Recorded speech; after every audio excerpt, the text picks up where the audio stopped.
২০০৯ সালের ২৫ ফেব্রুয়ারি ঢাকার পিলখানা বাংলাদেশের সীমান্তরক্ষী বাহিনী বিডিআরের সদর দপ্তর। দিনের শুরুটা ছিল নিয়মিত ডাল ভাত কর্মসূচির প্রস্তুতিতে ব্যস্ত, কিন্তু দিনের শেষে সেই পিলখানাই পরিণত হয় মৃত্যুপুরীতে। ৫৭ জন সেনা কর্মকর্তা এবং আরও অনেকে সেখানে নির্মমভাবে প্রাণ হারান। একে অনেক দিন শুধু বিডিআর বিদ্রোহ বলা হলেও অন্তর্বর্তী সরকারের গঠিত জাতীয় স্বাধীন তদন্ত কমিশনের সাম্প্রতিক প্রতিবেদনে উঠে এসেছে এমন কিছু ভয়াবহ তথ্য যা এই ঘটনাকে নতুন করে দেখার সুযোগ তৈরি করে দিয়েছে। সেই প্রতিবেদনে ঘুরে ফিরে যে নামটি সবচাইতে বেশি আলোচিত তিনি হলেন ক্ষমতাচ্যুত প্রধানমন্ত্রী শেখ হাসিনার ভাতিজা ব্যারিস্টার ফজলে নূর তাপস। প্রশ্ন উঠেছে, এই হত্যাযজ্ঞ কি সত্যি কেবল একটি বিদ্রোহ ছিল, নাকি এর পেছনে ছিল সুপরিকল্পিত কোনো ছক? এই ঘটনায় ভারতের গোয়েন্দা কিভাবে অংশ নিয়েছে তার পুরো চিত্র তুলে ধরার চেষ্টা করব আজকের পর্বে। তবে থাকতে হবে শেষ পর্যন্ত।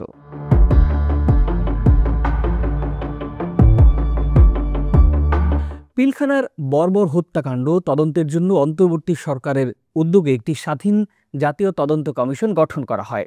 এই কমিশনের প্রধান ছিলেন মেজর জেনারেল অবসরপ্রাপ্ত আ.ল.ম.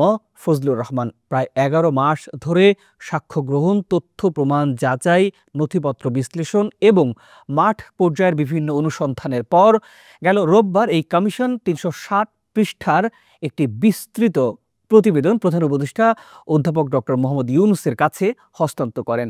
এই প্রতিবেদনে প্রথমবারের মতো বেশ কয়েকটি গুরুত্বপূর্ণ রাজনৈতিক নাম, যদি বলি বিশেষ করে আওয়ামী লীগের নাম, বিদেশি গোয়েন্দা সংশ্লিষ্টতা অর্থাৎ রয়ের সংশ্লিষ্টতা এবং অভ্যন্তরীণ সমন্বয়ের অভিযোগ উঠে আসে।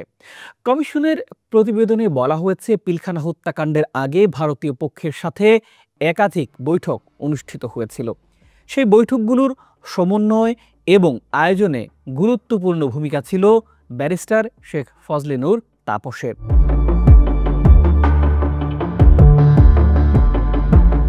তদন্তে উঠে এসেছে একাধিক বৈঠক তাপসের অফিস ও বাসায় অনুষ্ঠিত হয়। একটি বৈঠকে ভারতীয় গোয়েন্দা সদস্যদের উপস্থিতিতে পরিকল্পনার চূড়ান্ত রূপরেখা তৈরি করা হয়েছিল।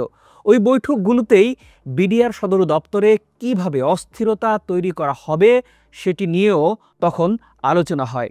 কমিশনের ভাষ্য অনুযায়ী ভারতীয় কমান্ডো ও বিভিন্ন গোয়েন্দা সংস্থার অন্তত ২৪ জন সদস্য পিলখানা যজ্ঞে সরাসরি অথবা পরোক্ষভাবে যুক্ত ছিলেন। ব্যারিস্টার তাপসের পাশাপাশি কমিশনের প্রতিবেদনে আরও কিছু গুরুত্বপূর্ণ নামও উঠে আসে। শেখ হাসিনার ফুফাতো ভাই ও আওয়ামী লীগ নেতা শেখ ফজলুল করিম সেলিম, তৎকালীন স্বরাষ্ট্র প্রতিমন্ত্রী সোহেল তাজ, আওয়ামী লীগের জ্যেষ্ঠ নেতা জাহাঙ্গীর কবির নানক, মির্জা আজম, লেদার লিটন, তোরাব আলী। কমিশনের মতে এসব ব্যক্তি বিভিন্ন পর্যায়ের পরিকল্পনার সাথে যুক্ত ছিলেন অথবা বিষয়টি সম্পর্কে একেবারেই অবগত ছিলেন তারা।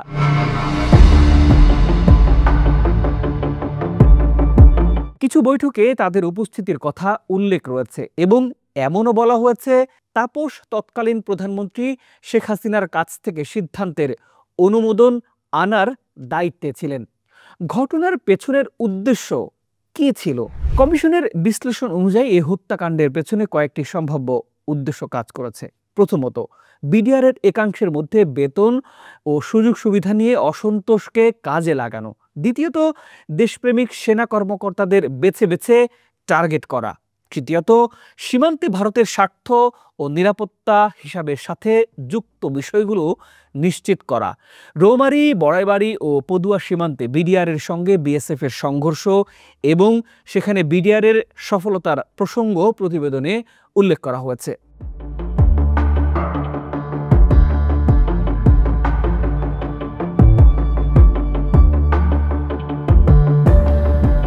কমিশনের মতে সেই ঘটনাগুলোর প্রতিশোধ ও ভবিষ্যতের জন্য ভয় সৃষ্টি করাই একটি অন্যতম বড় উদ্দেশ্য ছিল। প্রতিবেদনের অন্যতম গুরুত্বপূর্ণ ও চমকপ্রদ অংশটি হল বিদেশি নাগরিক অর্থাৎ বিশেষ করে ভারতীয় নাগরিকদের আগমন এবং বহির্গমন সংক্রান্ত তথ্য। কমিশনের মতে 24 থেকে 27 ফেব্রুয়ারির মধ্যে 827 জন ভারতীয় পাসপোর্টধারী বাংলাদেশে প্রবেশ করেছিলেন। তাদের মধ্যে 65 জনের বের হওয়ার কোনো তথ্য পাওয়া যায়নি। আবার 1221 জন দেশ ছাড়লেও তাদের মধ্যে 57 জনের আগমনের কোনো রেকর্ড নেই। এছাড়াও একাধিক সাক্ষী জানিয়েছেন পিলখানার ভেতরে হিন্দি ও পশ্চিমবঙ্গীয় টানে বাংলা কথা শোনা গেছে। তখন ক্যাপ্টেন তানভীর হায়দার নূর তার স্ত্রীকে ভারতীয় এনএসজি সদস্যদের উপস্থিতির কথা জানিয়েছিলেন। কল লিস্টেও বিদেশি নম্বরের উপস্থিতির ইঙ্গিত আছে। এসব তথ্যকে কমিশন বিদেশি সংশ্লিষ্টতার সম্ভাব্য প্রমাণ হিসেবে উল্লেখ করেছে এবং এই বিষয়টি আরও গভীরভাবে তদন্তের সুপারিশও করা হয়েছে।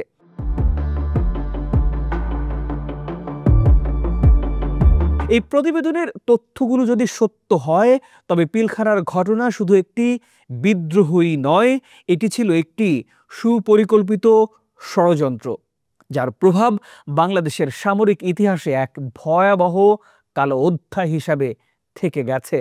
তবে এখন প্রশ্ন হলো, এই রিপোর্টের ভিত্তিতে কি নতুন করে বিচার, আন্তর্জাতিক তদন্ত বা পুনর্মূল্যায়ন করা হবে? দোষীদের কারো মুখোশ কি শেষ পর্যন্ত পুরোপুরি উন্মোচন করা হবে? পিলখানার সেই রক্তাক্ত ইতিহাস কি শুধু স্মৃতিতেই থেকে যাবে, নাকি একদিন তার ন্যায় বিচার নিশ্চিত করা হবে? সেই প্রশ্নের উত্তর এখনো সময়ের অপেক্ষায়। প্রিয় দর্শক, অনেকেই মনে করেন আগামী রাজনৈতিক সরকার যখন ক্ষমতায় আসবে তখন অনেকটাই তাদের উপর নির্ভর করবে আসলে বিচার কতদূর এগোয়। প্রিয় দর্শক, বিষয়টি নিয়ে আপনার মূল্যবান অভিমত বা মন্তব্য জানতে চাই, কমেন্ট করে নিশ্চয়ই জানাবেন। আজ এ পর্যন্তই। ভালো থাকুন, সুস্থ থাকুন, চ্যানেলটি সাবস্ক্রাইব করে আমাদের পাশেই থাকুন।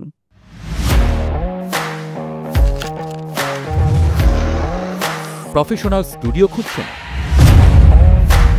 ঢাকার প্রাইম লোকেশন নয়াপল্টনে দেশ সমাচার স্টুডিও আপনার কন্টেন্ট প্রোডাকশনের নির্ভরযোগ্য ঠিকানা। এখানে পাবেন 4K ক্যামেরায় মাল্টি অ্যাঙ্গেল রেকর্ডিং, আছে গ্রিন ও ব্ল্যাক স্ক্রিন সেটআপ, উন্নত মানের মাইক্রোফোন ও soundproof voice over booth.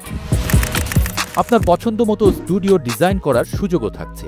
হযরত Shahjalal news content, talk show, interview বা পডকাস্ট, যা কিছুই করেন এখানে পাবেন প্রফেশনাল সেটআপ আর ফুল এডিটিং সাপোর্ট।